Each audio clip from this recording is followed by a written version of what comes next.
Assalamualaikum Ma, welcome to my YouTube channel. Gimana kabarnya hari ini? Sudah bahagia? Bahagia dong. Oke Mam, kali ini aku akan ngebahas tentang bahayanya kita harus mulai warning kalau misalnya anak kita itu di usia 3 tahun tapi masih belum bisa bicara atau sudah bicara tapi kosakatanya pun sangat terbatas. Nah, di video kali ini aku akan ngebahas tentang hal itu. Tapi sebelum dimulai, jangan lupa pencet tombol merah subscribe karena dengan mencet tombol merah, Mam telah membantu aku untuk terus mengembangkan channel ini. Dan klik tombol loncengnya supaya Mam gak ketinggalan video-video terbaru dari aku. Oke, langsung aja kita mulai.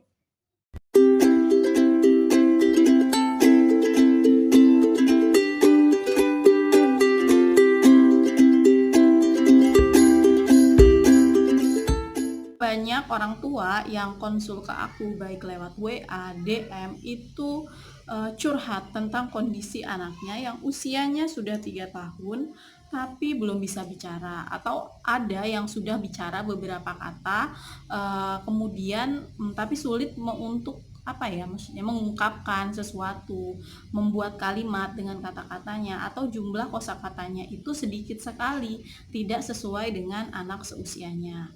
Karena di usia anak 3 tahun yang jelas kalau anak sudah usia 3 tahun itu sudah pasti sudah bisa merangkai kalimat dengan beberapa kata, dengan lebih dari 3 kata.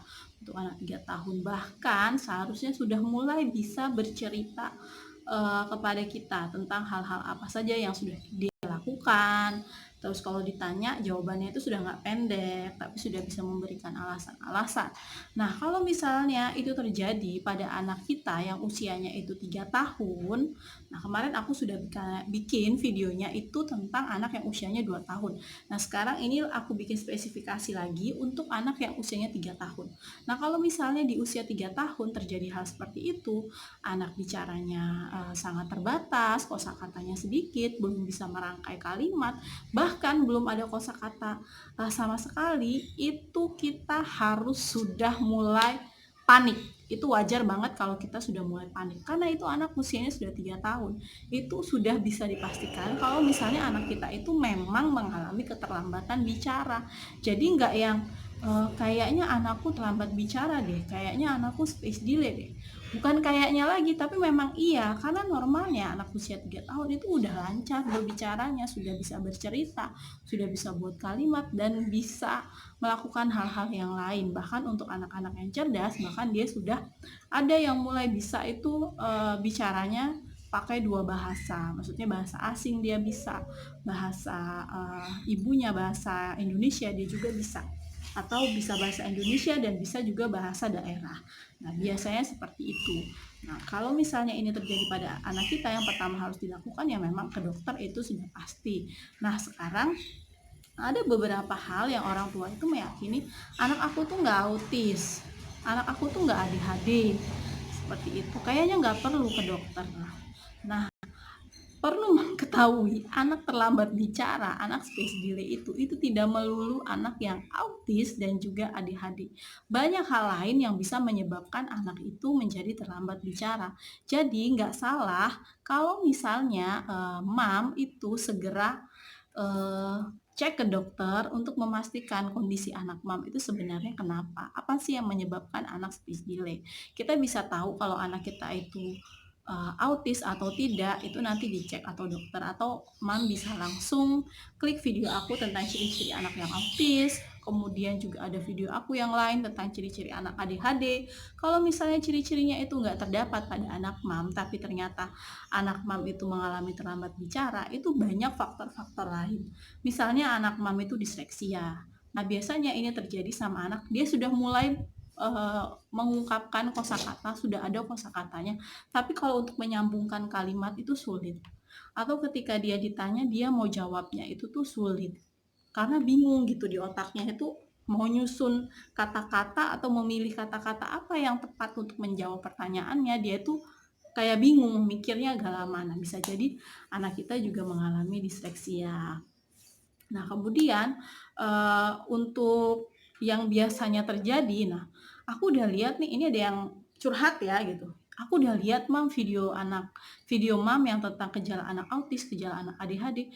Anak aku tuh nggak seperti itu. Anak aku kalau dipanggil nengok, diajak ngomong, diajak ngobrol itu respon, ngerti, ngerti di perintah-perintah kecil. Cuma dia tuh kosakatanya tuh sangat sedikit gitu dan apa ya namanya, cenderung lebih suka menyendiri atau nggak berbaur gitu. Tapi dia sebenarnya tuh nggak autis karena dia bisa diajak komunikasi. Nah, ini biasanya juga terjadi sama anak-anak yang biasanya itu lebih suka main gadget, nonton televisi. Jadi biasanya kedua orang tuanya kerja, seperti aku ya.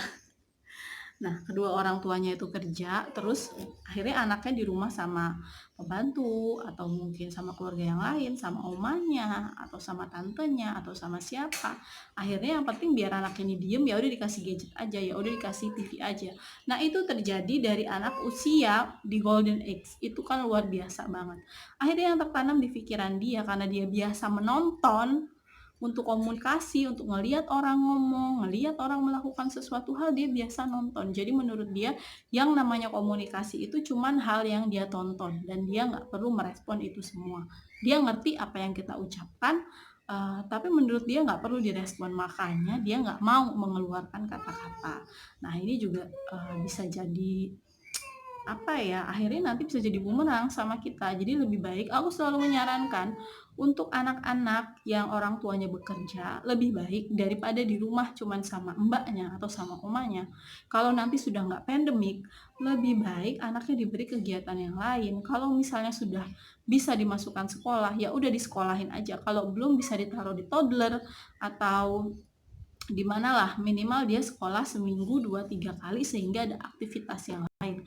Nah, sekolah ini juga di sini bukan yang sekolah langsung ngitung, baca dan lain-lain, enggak. Tapi biasanya sih kalau sekolah-sekolah untuk toddler atau di daycare itu lebih ke untuk menstimulasi motorik kasar dan motorik halusnya. Jadi di rumah tuh daripada anak di rumah cuma nonton TV, main gadget, lebih baik ditaruh di daycare atau toddler gitu. Nah, si mbaknya nggak apa-apa ikut aja daripada si anak cuma nonton TV sama gadget. Nah, tapi ada hal-hal lain yang perlu memperhatikan. Nah, kadang kan udah melakukan hal apa ya maksudnya, dicek sana sini ke dokter. Oh, nggak apa-apa ini. Oh, dia ngerti dipanggil. Oh, dia respon diajak ngomong gitu. Tapi ternyata anaknya ini masih bicaranya sedikit terhambat, itu bisa jadi juga karena ada masalah pendengaran.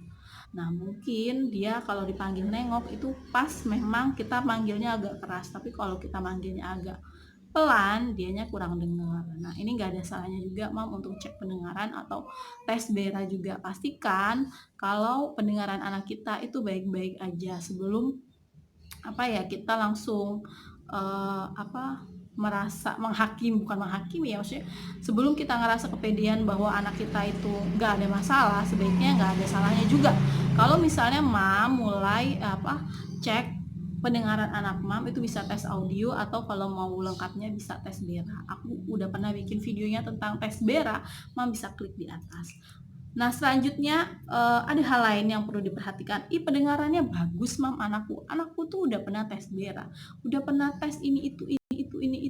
Cuman anakku tuh kalau mau ngomong itu susah banget di bagian mulutnya itu susah banget. Kayaknya tuh udah mau ngomong juga belum keluar kosakatanya. Nah, biasanya ini juga terjadi sama anak-anak yang punya masalah itu di bagian mulut, lidah dan lain sebagainya. Ini biasanya kalau misalnya anak-anak ini di usia yang seharusnya dia sudah mulai makannya itu makan yang bertekstur, terus habis itu kan pertama tuh anak itu kan cairan, ASI atau susu formula, terus kemudian naik jadi bubur encer, terus jadi bubur yang agak kental, kemudian bubur kental, kemudian bubur bertekstur, akhirnya nanti ke nasi tim, terus nanti akhirnya ke tekstur yang keras gitu ya, nasi aja nggak pakai dilembek-lembekin gitu. Nah, kalau misalnya anak belum melewati fase ini, biasanya tuh ada yang ngaruh ke akhirnya ke organ bagian mulut. Nah, sudah sering banget orang tua yang curhat ke aku, "Iya Mam, anakku terlambat bicara, tapi anakku nggak autis, dia ngerti kok kalau kita suruh kita panggil. Cuman dia kalau ngomong memang agak susah." Ternyata setelah aku observasi, maksudnya bukan observasi yang ngeliat anaknya, tapi setelah aku ngobrol sama orang tuanya, ini anaknya pola makannya gimana sih? Nah, orang tuanya baru ngomong, "Anakku itu belum makan nasi Mam, padahal usianya sudah 3 tahun lebih, tapi dia belum mau makan nasi. Dia nggak suka makan nasi, dia maunya makannya bubur. Jadi dia nggak suka tekstur nasi, dia lebih suka teksturnya yang masih bubur-bubur, masih lembek-lembek gitu." Nah, biasanya ini juga harus dilatih ya Mam ya, anak. Kita boleh sayang sama anak, tapi kita juga harus mikirin tumbuh kembangnya.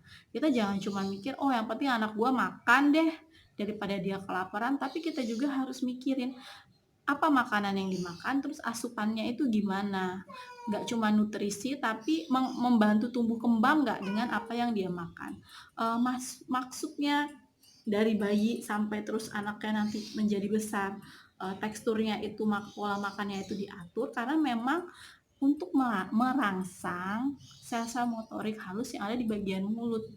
Nah, jadi gitu. Nah, itu juga ada terapinya ya, Mam, ya. Mam bisa cari-cari untuk apa ya, terapi oral gitu untuk bagian mulut. Nah, itu biasanya juga bisa dilakukan gitu dan efektif juga. Nah, Mam bisa lakukan itu di rumah. Nanti deh kapan-kapan aku kalau sempet bikin videonya ya nanti aku share. Nah, yang ini terakhir ini berkaitan sama dengan yang sebelumnya tentang pijat-pijat oral. Nah, biasanya anak-anak juga itu kurang stimulasi karena kebanyakan nonton gadget, kebanyakan nonton TV, kebanyakan di dalam rumah. Nah, itu kurang stimulasi. Jadi kurangnya stimulasi ini juga dulu terjadi sama anakku. Jadi dulu tuh Ryu itu waktu kecil sampai usia 4 tahun itu dia itu nggak suka banget kalau kakinya itu kena pasir atau kena rumput-rumput. L pasir masih mau, tapi kalau rumput-rumput L sama sekali nggak mau. Jadi selalu jalannya itu jinjit kalau si L. Nah, ini juga ternyata itu berbahaya ya. Ternyata tuh kalau misalnya untuk yang lebih baik, itu lebih baik anak itu jangan terlalu sering dipakein sendal atau sepatu. Ya memang sih takut ada cacing, cuman pastikan tempatnya itu memang benar-benar bersih. Jadi biasain aja anak kita jalan tanpa pakai alas, itu bisa di tanah, di pasir, atau bisa di rumput-rumput. Itu bagus banget untuk menstimulasi syaraf-syaraf yang ada di kakinya. Nah, itu tuh berhubungan banget loh, Mam. Nah, kurangnya stimulasi ini nih, karena stimulasi ini nih bagus banget untuk motorik halus, baik untuk motorik kasarnya. Anak lari-lari, guling-guling di rumputan, terus main-main gitu, main pasir, main apa. Cuman memang kita harus lebih rajin cuci tangan, cuci kaki biar bersih. Jadi jangan selalu berpikir kalau anaknya ya kayak iklan itulah, anak berani kotor itu baik. Ini memang benar-benar terjadi ya Mam ya, real benar-benar terjadi karena itu terjadi juga sama anakku. Nah, Mam bisa latih dari sedini mungkin supaya anak Mam itu terstimulasi dengan baik. Jadi jalan nggak pakai sepatu mau, terus di rumputan mau, di pasir mau, di bebatuan mau, yang penting memang tempatnya itu nggak menyakitkan buat anak-anak kita. Memang tempatnya bersih dan juga nyaman untuk anak-anak kita. Nah, itu ya Mam ya, yang bisa aku share pada kali ini. Jadi untuk para orang tua yang anaknya mengalami terlambat bicara, atau masih galau anak aku usia 3 tahun tapi kosakatanya terbatas atau bahkan belum bicara, saran dari aku langsung segera cek ke dokter. Itu penting banget karena usia 3 tahun itu udah warning, udah bener-bener bahaya. Nah, kalau misalnya Mama masih mau tanya-tanya ke aku, curhat-curhat, boleh langsung cek Instagram aku @ratihealthy. Di situ ada nomor WA aku, Mam boleh WA aku kalau mau tanya-tanya tentang dokternya L dulu gimana. Nah, itu nanti bisa aku share di situ. Terus mau tahu multivitaminnya L apa aja, nah itu bisa aku share juga di situ. Oke, terima kasih. Semoga bermanfaat. Assalamualaikum. Sarangheom.